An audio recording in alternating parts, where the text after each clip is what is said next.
Porsche Week continues today, and I'm in a 996. Now, those that have watched the channel for a while will know the 996 is probably my favourite generation of 911, and this one is pretty special.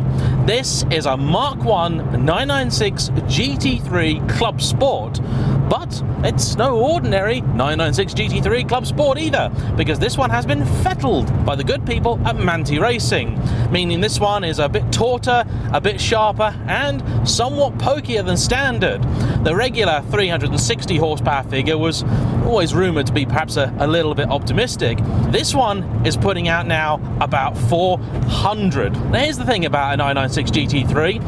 At a first glance, this might look the same as any other 996. In fact, my mother and I, about 10 years ago, had a 996 C4 3.4 that looked pretty identical to this. It was speed yellow, had the same wheels, had the same GT3 body kit. Obviously, this one's not a body kit, this is just what they look like.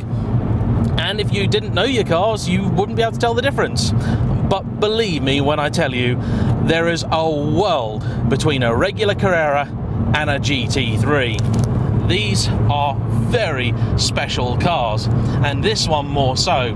In fact, the moment you turn the key and you hear that Metzger engine thunder and chunter into life, you know it's something rather special. Although in fairness, if you're not ready for it, you'd probably also think it was rather broken, because at idle that single mass flywheel sounds a bit Ducati-esque, or to other people, like someone's poured a bag of bolts into the engine. That engine bay actually looks pretty impressive too. When I was doing my statics of this car, I was quite surprised. It's actually got an engine in it that you can see and looks rather nice. Now, the Manthey changes include intake and exhaust. This was all done by GTRM a few years ago, not by the current owner. He's made one modification to this car that I'm aware of, and that's the fitment of a short shifter kit, because he felt that the regular gear shift just wasn't up to scratch. And I've driven a few 996s where you can tell the cables have been stretched over time and they're not as good as they should be. And I have to say, actually, I kind of like this one. You do have to be reasonably forceful with it. It's not the easiest of shifts, but it's pretty precise. And there's not really much spacing between the different axes either.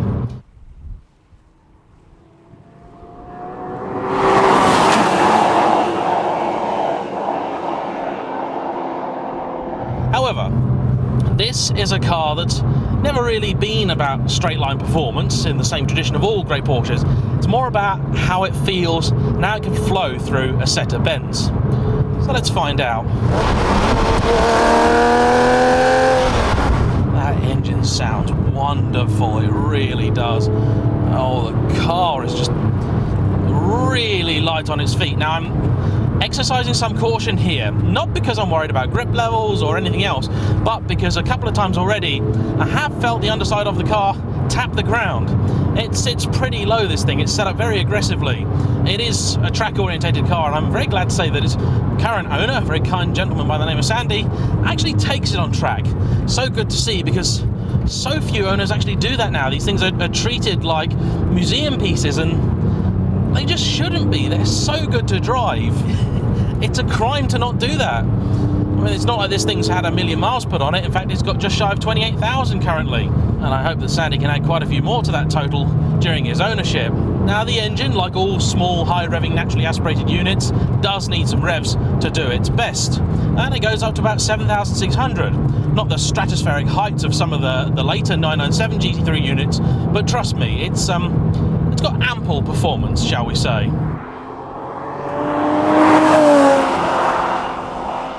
And the soundtrack really is the best bit about it.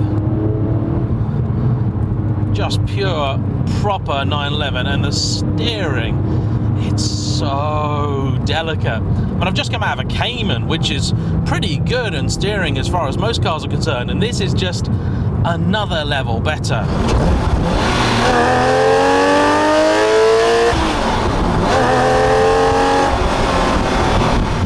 Driving position in the 996s is fantastic. They feel a bit weird and a bit old-fashioned when you first get in them. You've only got reach adjustment on the steering wheel, it's all pretty basic, and it doesn't feel particularly intuitive. And after a few minutes you get to realise that actually it's all really very good. Pedal placement is perfect in heel and toe or rev match as happily as you'd like. This car, being a club sport, has the half cage in a bag. Now sadly does have the full cage, and I'm very glad to say that he hasn't fitted it, because in this generation of 911, when you fit a full cage, generally what you have to do is hack out part of the dashboard. That just looks horrible. Also makes them very difficult to get in and out of, which is a shame. Now this has the beautiful Recaro bucket seats trimmed here in fabric, and they are some of my absolute favourite. Even if you're a pie enthusiast like myself, there is still plenty of room in them. You feel snug, you feel well supported, and I've actually done some big trips in seats just like this, and I've found them to be pretty comfortable. You can feel the car's power just growing and growing as it runs to that red line. After driving so many modern turbocharged cars where you put your foot down, they've just already given you everything.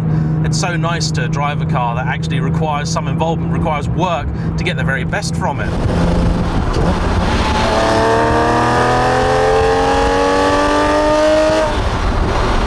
You can even hear it as it works through the rev range at about 6,000 RPM. The tone changes again, like it's found a third cam hidden in there somewhere.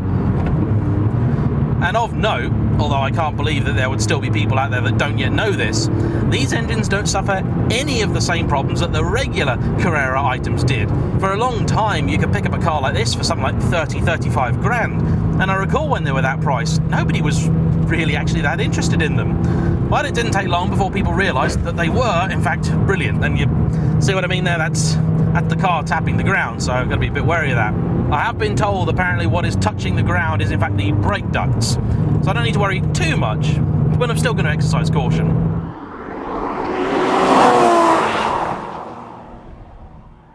It's a great looking car too. The first gen 996 in particular, I think, has really grown into its looks. I mean, I liked it a decade ago, but this wing is just sensational. It's actually sculpted. It looks like someone's put it on there because it looks good, rather than producing any actual downforce.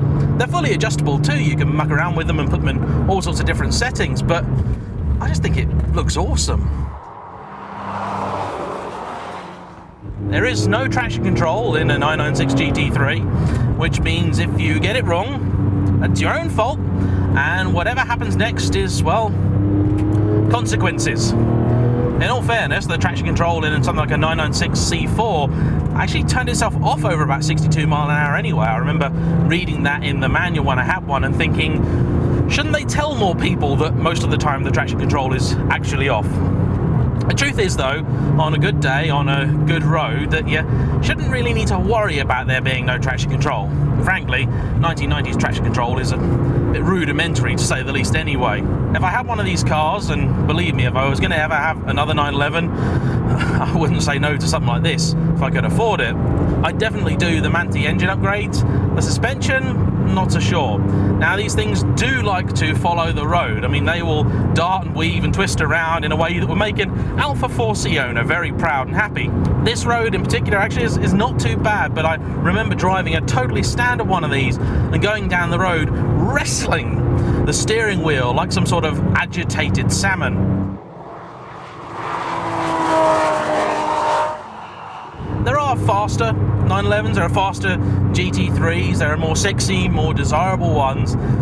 And in recent years, I think we've finally seen people start to appreciate just how good the 996 is. It isn't the quickest way to get down this road, but my life, if you are a rear-engined enthusiast, this has got to be one of the most enjoyable. It is everything 911s should be. You know, it's engaging, it's exciting, it sounds brilliant, it looks fantastic. People love it. It gets the crowd vote. I mean, how rarely do you see that happen with a 911? And although it will forever be lumped in with all of the other water-cooled stuff, the more modern cars, the fact is, in many ways, actually, the 996s all drove a lot more like their air-cooled ancestors than most 911 enthusiasts are ever willing to admit. And you really do need to drive them. It's been about 7 years since I drove a 996 GT3, and I was kind of worried that it would be something of a disappointment. When I first had a go on, my driving experience was so limited, and I do worry that maybe it's just going to be an okay car, or it's going to disappoint, or anything like that. But actually, this is still a properly fun car. And if this channel is here to celebrate anything, it's not speed, it's fun.